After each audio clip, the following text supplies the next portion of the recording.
சுந்தரம் ஹாஸ்பிட்டலில் இருந்து வெளியே வந்தவுடன் நேராக ரேஸ் கோர்ஸ் ரோட்டில் உள்ள சாரதாம்பாள் கோவிலிற்கு சென்றான் பரத். அங்கு காரை பார்க் செய்துவிட்டு உள்ளே சென்றான். கோவில் வளாகத்திற்குள் நுழையும் போது பரத்தை ஏதோ ஒரு சக்தி தடுத்தது. பரத்துக்கு உடலில் தாங்க முடியாத வலியும் வேதனையும் ஏற்பட்டது. பரத் உடனே கோபமாக, உங்களுக்கு மனசு எவ்வளவு வேணா அழுக்கா இருக்கலாம், இல்லை ஒருத்தர் எவ்வளவு தப்பு பண்ணாலும் இந்த உடம்பு நல்லா இருந்தால் உள்ளே விட்டுடுவீங்க, நீங்களே வர சொன்னாலும் நான் கருவறைக்கிட்ட வரமாட்டேன் என்று வலியுடன் முனகினான். பிறகு திமிரிக்கொண்டு உள்ளே நுழைந்தான். நல்ல வேளையாக ஸ்ரீதரனும் சுபாவும் கோவில் கருவறைக்கு வெளியே உட்கார்ந்திருந்தார்கள். பரத் மெதுவாக சென்று அவர்களுக்கு அருகில் அமர்ந்து கொண்டான். பாவம் என் புள்ள, உங்களால் அவன் ஹாஸ்பிட்டலுக்கே இப்பெல்லாம் போறதில்லை என்றாள் சுபா. இதை கேட்ட ஸ்ரீதரன் குறும்பாக பரத்தை பார்த்தார். அவன் அவருடைய பார்வையை தவிர்த்துவிட்டு வேறெங்கோ பார்த்தான். சுபா கை நிறைய கண்ணாடி வளையல்களை வைத்து கொண்டு இருந்தாள். இது எப்போ வாங்குனீங்க என்று அவளுடைய பேச்சை மாற்றினான் பரத். இன்னைக்கு ஆடிப்பூரம், இந்த கோவிலில் பொண்ணுங்களுக்கு வளையல் தான் பிரசாதமாக கொடுப்பாங்க என்றாள். எங்க எனக்கு கரெக்டாக 2 கையிலையும் மாட்டி விடுங்க பார்ப்போம் என்று ஸ்ரீதரனை பார்த்து சொன்னாள் சுபா. அவர் முயற்சி செய்யும் போது ஒரு வளையல் உடைந்து விட்டது. நீ இப்போ கொஞ்சம் குண்டா ஆயிட்ட என்றார் ஸ்ரீதரன். நீங்க ஒன்றும் பண்ண வேணாம் என்று சினுங்கியவள் பரத்தை பார்த்து தன் 2 கைகளையும் நீட்டினாள். பரத் சிரித்துக்கொண்டே சுபாவின் ஒரு கையை எடுத்து தன் மடி மீது வைத்தான். மெதுவாக அவளுடைய கையின் 5 விரல்களையும் ஒரு சேர மென்மையாக அழுத்தி 2 வளையல்களுக்குள் நுழைத்தான். ஒரு பிறந்த குழந்தைக்கு ஆடை அணிவிக்கும் லாவகத்தில் மெதுவாக சிறிது சிறிதாக நகர்த்தி முழுவதுமாக ஒரு கையில் வளையல்களை அணிவித்து விட்டான் பரத். என் கண்ணு குட்டி, என் சமத்து என்று பரத்தை கொஞ்சியவள் அதே வேகத்தில் ஸ்ரீதரனை பார்த்து, ஆடத் தெரியாதவன் மேட கோணல்னு சொன்னானா என்றால் கிண்டலாக. பரத் உடனே ஸ்ரீதரனை பார்த்து, நான் வேணா சொல்லித்தரவா, இன்னொரு முறை ட்ரை பண்றீங்களா என்றான் கிண்டலாக. டாய், இப்போ அவ ஊன்னு ஒரு வார்த்தை சொல்லட்டும், அடுத்த 10 நிமிஷத்துல வைர வளையல் வாங்கி கொடுத்துடுவேன் என்றார். சுபா உடனே கிண்டலாக, பரத், உங்க அப்பா நாம சொன்னதை தவிர எல்லாத்தையும் செய்வாரு என்றாள். பரத்தின் முதுகிற்கு பின் சிறிது தூரத்தில் அமர்ந்து கொண்டு இவர்களையே பார்த்து கொண்டிருந்தாள் ரமா. அம்மா சாரிம்மா, நாம லேட்டா வந்துட்டோம், பிரசாதம் எல்லாம் தீர்ந்து போச்சான் என்று கூறியபடியே அவளுக்கு அருகில் வந்து அமர்ந்தான் பிரணவ்.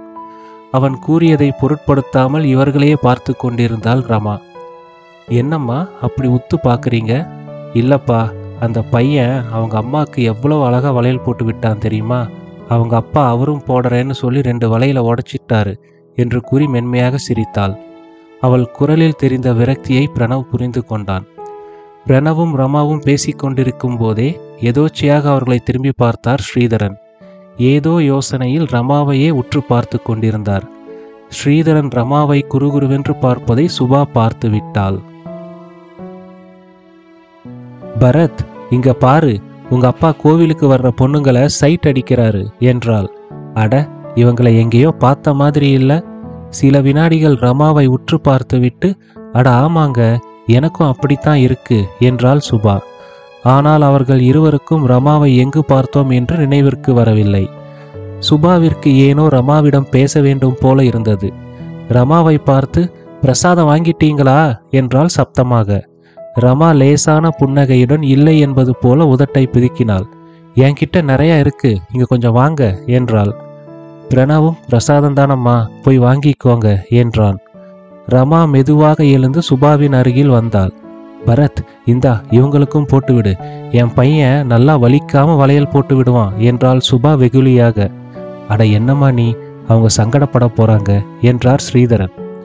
ரமாவோ, பரவாயில்லைங்க, இதே வயசுதான் என் பையனுக்கும் என்றபடி கையை நீட்டினாள்.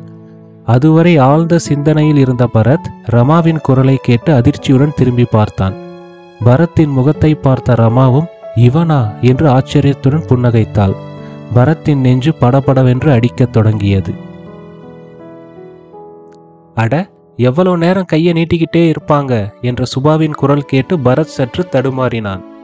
சுபாவிடமிருந்த வளையல்களில் ஆரஞ்சு நிற வளையல்களை தேடி எடுத்து ரமாவின் கேரட் போன்ற பொன்னிற விரல்களை கொத்தாக பிடித்து அழகாக அணிவித்தான்.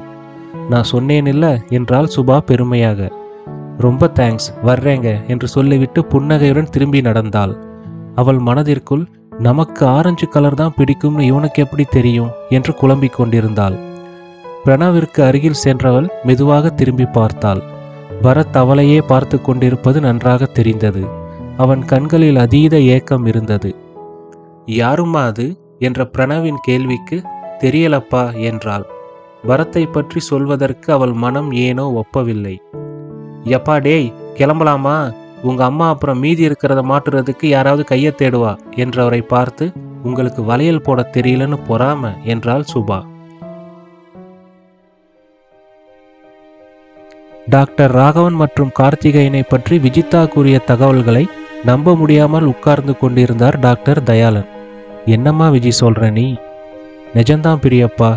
பரத் சொல்லும்போது இவங்க 2 பேரோட முகமும் பேயறிஞ்ச மாதிரி இருந்தது. மறுத்து ஒரு வார்த்தை கூட பேசல. பரத் அங்கிருந்து போன அப்புறம் கூட அப்படியே 2 நிமிஷம் பைத்தியம் பிடிச்ச மாதிரி நின்றுக்கிட்டு இருந்தாங்க. அந்த சின்ன பையன் பேரும் அந்த ஹார்ட் பேஷண்ட் பேரும் என்னன்னு சொன்ன? பையன் பேரு கிருஷ்ணா, அந்த பேஷண்ட் பேரு நடேசன். சரி, நான் என்னன்னு பார்க்குறேன் என்றார் டாக்டர் தயாளன். அதுவும் இல்லாமல் பெரியப்பா, நம்ம ஹாஸ்பிட்டலில் லாஸ்ட் 1 வீக்கில் நடந்த 8 ஹார்ட் சர்ஜரியில் 1 ஃபெயிலியர், 2 ரொம்ப காம்ப்ளிகேட்டடாக ஆயிடுச்சு. Yes, I know, we miss Bharath a lot என்றார். விஜிதா தன் மனதிற்குள் எஸ், மீ டூ என்றாள். ஐயா, நம்ம தம்பியை ஹாஸ்பிட்டலில் சேர்த்துருக்காங்களாம் என்று பதறியபடியே வீட்டிற்குள் வந்தான் பிரஜாபதியின் அடியாட்களில் ஒருவன். டேய், என்னடா ஆச்சு? நிதானமா சொல்லுடா என்றார் பிரஜாபதி. இன்னைக்கு காலையில் ஜெயிலுக்குள்ள ஜட்ஜ் இன்ஸ்பெக்ஷன் நடந்திருக்கு. அதனால ஜெயிலர் ரூம்ல இருந்து தம்பியை வேற ஒரு செல்லுக்கு கொஞ்ச நேரம் மாற்றியிருக்காங்க. அங்க ஏற்கனவே இருந்த 3 பேர் நம்ம தம்பியை மேற்கொண்டு சொல்ல முடியாமல் தடுமாறினான் அந்த அடியாள். இப்ப எந்த ஹாஸ்பிட்டல்ல இருக்கான் சொல்லி தொலை. கவர்மெண்ட் ஹாஸ்பிட்டல்ல தான் ஐயா. அடுத்த 15 நிமிடங்களில் 8 கார்கள் புடைசூழ கவர்மெண்ட் ஹாஸ்பிட்டலுக்கு வந்தார் பிரஜாபதி. அவர் பின்னாடியே கோவையை சேர்ந்த சில முக்கிய பிரமுகர்கள் ஓடி வந்தனர். நேராக ஐசியூவிற்கு சென்றவர் தன் மகன் அங்கு படுத்திருப்பதை பார்த்தார். அவர் ரத்தம் கொதித்தது. அங்கிருந்த இன்ஸ்பெக்டர் பிரஜாபதியை உள்ளே அழைத்துச் சென்றார். நிமலை பார்த்தவுடன் பெற்ற மனம் கலங்கியது. அவன் வாய் சற்று கிழிந்திருந்தது. கை விரல்களை சுற்றி கட்டு போடப்பட்டிருந்தது. இடுப்பிற்கு கீழேயும் கட்டு கட்டியிருந்தார்கள். என்ன ஆச்சு? தம்பியை 3 பேர் அடிச்சிட்டாங்கய்யா. நீ எழுதுற பொய்யான எஃப்ஐஆர் ரிப்போர்ட்டை நான் கேட்கல. என் மகனுக்கு நிஜமா என்ன நடந்துச்சு? டேட் என்ற குரலை கேட்டு திரும்பினார். நிமல் அவரை நோக்கி மெதுவாக கை நீட்டினான். என்னடா ராஜா, சொல்லுடா கண்ணா. அவர் கண்கள் குளமாகின. அவருடன் வந்தவர்கள் பிரஜாபதியை ஆச்சரியமாக பார்த்தனர். பிரஜாபதி அழுது அங்கு யாரும் பார்த்ததில்லை. அவரால் கதறி அழுதவர்களைத்தான் அவர்கள் பார்த்திருக்கிறார்கள். டேட், நான் இதுவரைக்கும் பண்ண தப்பு எல்லாத்தையும் சேர்த்து அந்த 3 பேரும் பண்ணிட்டாங்க. என்னோட 2 தொடையிலும் வலி தாங்க முடியல டேட். எவ்வளவோ கெஞ்சின, ஆனா அவனுங்க விடவே இல்லை. எனக்கு இப்ப எல்லா பொண்ணுங்களோட வலியும் நல்லா புரியுது டேட் என்று லேசாக மூச்சு திணற ஆரம்பித்தான். நீ ராஜாடா, ஆள பிறந்தவன், அப்படியெல்லாம் சொல்லாத. சாரி டேட், அம்மாவை நல்லா பார்த்துக்கோங்க என்றபோது அவன் உடல் மெல்ல அதிர ஆரம்பித்தது. பல்ஸ் மானிட்டரின் சப்தம் அதிகமாகியது. டாக்டர், டாக்டர் என்று இன்ஸ்பெக்டர் உட்பட அனைவரும் அலறினார்கள். ஆனால் பிரஜாபதி அழுது கொண்டே எழுந்து நின்றார். அவர் முகத்தில் புத்திர சோகம் நன்றாக பிரதிபலித்தது. மோகனசுந்தரம் பரத் பற்றிய கம்ப்ளைண்ட் ரிப்போர்ட்டை அவருடைய லேப்டாப்பில் டைப் செய்து கொண்டிருந்தார். எல்லாவற்றையும் சரிபார்த்து அதனுடன் வேண்டிய ஆதாரங்களை இணைத்தார். இனி இமெயில் அனுப்ப வேண்டியதான் பாக்கி என்று நினைத்து கொண்டார். நோ இன்டர்நெட் கனெக்ஷன் என்று லேப்டாப்பில் காட்டியது. அவருடைய அறையில் குளிர் சற்று அதிகமாகியதை போல உணர்ந்தார். ஏர் கண்டிஷனர் ரிமோட்டை எடுத்து டெம்பரேச்சரை அதிகமாக்கினார். 5 நிமிடம் சென்ற பிறகும் குளிர் குறையவில்லை. இன்னும் குளிர் அதிகமாகியதை போல உணர்ந்தார். அவருடைய ரூமை விட்டு வெளியில் வந்து ஹாலில் அமர்ந்தார். படார் என்று அருகில் இருந்த அறையில் ஒரு சப்தம் கேட்டது. அது காலம் சென்ற டாக்டர் சுந்தர மகாலிங்கத்தின் அறை. அவருடைய மகள், அதாவது மோகன சுந்தரத்தின் தங்கை எப்போதாவது வந்தால் அதை பயன்படுத்தி கொள்வாள். மற்றபடி அந்த அறைக்குள் யாரும் செல்வது கிடையாது. மோகன சுந்தரம் அறையை திறந்து கொண்டு உள்ளே சென்றார். அந்த அறையின் மூலையில் இருந்த ஒரு மரத்தினால் ஆன சிறிய பீரோ சுவற்றில் சாய்ந்திருந்தது. அதை மெதுவாக நிமிர்த்தினார். சொத் என்ற சப்தத்துடன் உள்ளிருந்து ஒரு பழைய டைரி கீழே விழுந்தது. பீரோவை நிமிர்த்தி வைத்துவிட்டு கீழே விழுந்த டைரியை கையில் எடுத்தார். அது டாக்டர் சுந்தர மகாலிங்கத்தின் டைரி. அவர் உயிருடன் இருக்கும் பொழுது அவருடைய பொருட்களை பிறர் தொட அவர் என்றுமே அனுமதித்தது கிடையாது. அந்த டைரியை எடுத்துக்கொண்டு அறையை விட்டு வெளியில் வந்து சோஃபாவில் அமர்ந்தார். அந்த டைரியில் ஒரு பக்கத்தில் புக் மார்க்கர் இருந்தது. அதை திறந்து பார்த்தார். டாக்டர் சுந்தரம் இறப்பதற்கு 3 நாட்களுக்கு முன் அவரே தன் கையால் எழுதியிருந்தார். பூவும் பொட்டும் இல்லாமல் என் மனைவியை பார்க்கும் சக்தி என்றுமே எனக்கு இருந்ததில்லை. என் மறைவை காரணமாக்கி அந்த அழகு முகத்திற்கு அநீதி செய்யாமல் இருந்தால் நான் என் மரணத்திற்கு பிறகும் மகிழ்வேன்.